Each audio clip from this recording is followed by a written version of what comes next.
him. He's running for U.S. Senate. Welcome. Thank you. It's good to be here. Last time I was in Hawesville was for baseball. I've got 3 boys, and they've all been playing baseball. We've been up to Basswood Park a couple times for baseball games. I run for office because I'm worried about our country. I'm worried that we're drowning in a sea of debt. The deficit this year will be 13% of the gross national product. We're spending money at 28% of the gross national product. We're spending money at $53,000 a second. It's out of control. The system is broken, and we have to take our government back.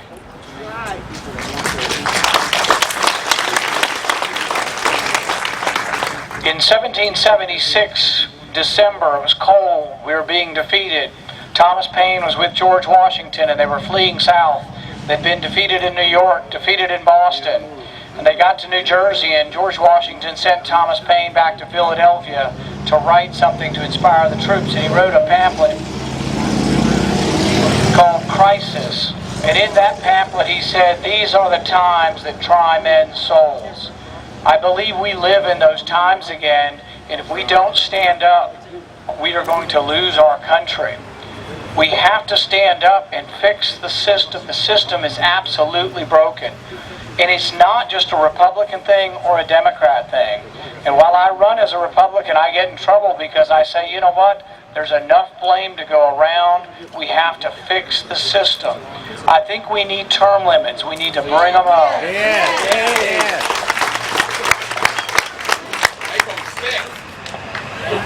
It was part of the contract with America. We passed that in 1994, and it was a great contract. It mobilized America. We won back huge majorities. We can do that again if we'll stand firm to our principles. What happened, unfortunately, after 1994 is the program quickly transformed into something that one Republican coined the term, and it was called the K Street strategy. K Street's where all the lobbyists were, and the Republicans decided, well, we can go down to K Street and we can get a lot of that lobbyist money the same as the Democrats did.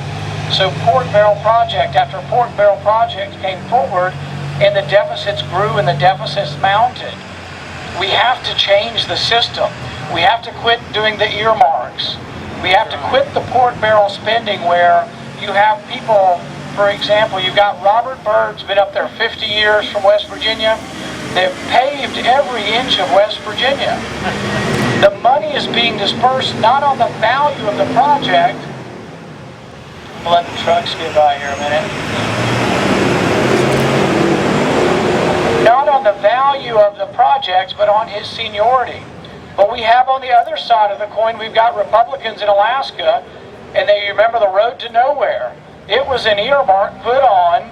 These things are put on without accountability, and the money is then spent, and the problem is it's spent, and it's spent, and it's spent, and a lot of local communities say, oh, federal money, it's free.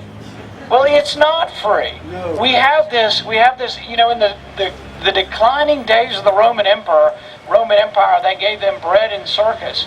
Now what you get is a stimulus check and cash for clunkers. But does anyone ask, where's that money coming from?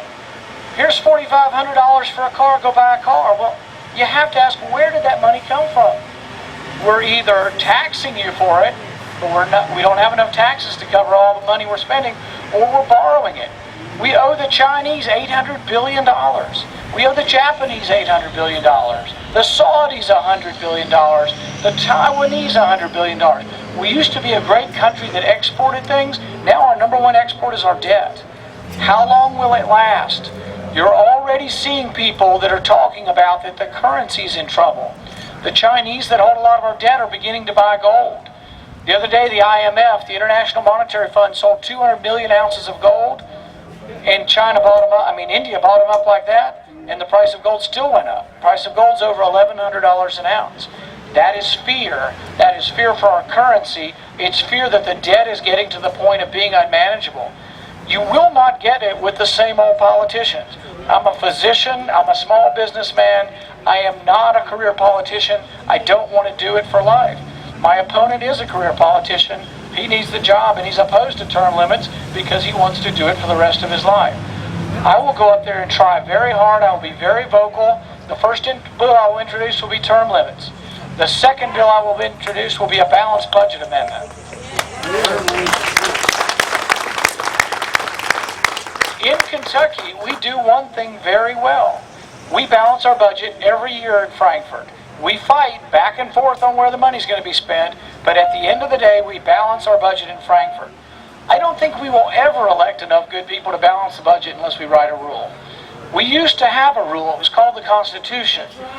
If we operated under the Constitution and we only did the things that the Constitution allowed, we would balance our budget every year. But we've been ignoring the Constitution probably at least since 1937. FDR tried to stack the court, and he couldn't do that, but he was in office long enough that he finally had 8 out of 9 justices, and everything became constitutional. So we ignore the Constitution and the restraints. We have to have term limits. We have to balance the budget.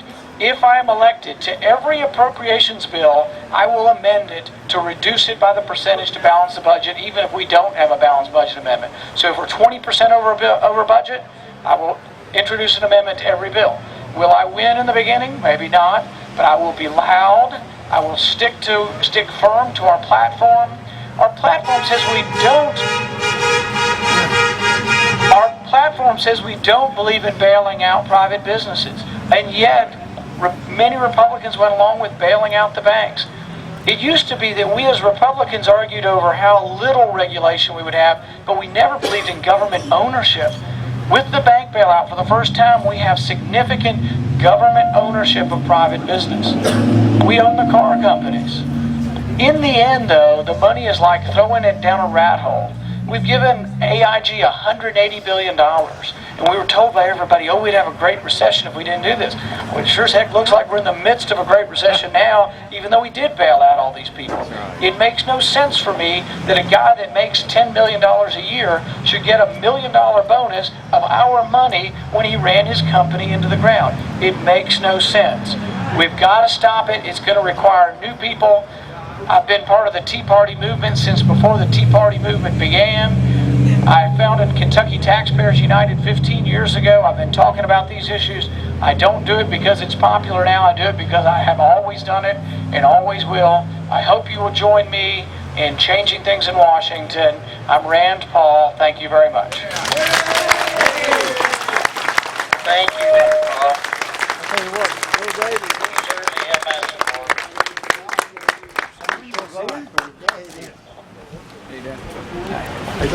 I'd like to invite anyone else Hear anything about that article? or somebody to come up and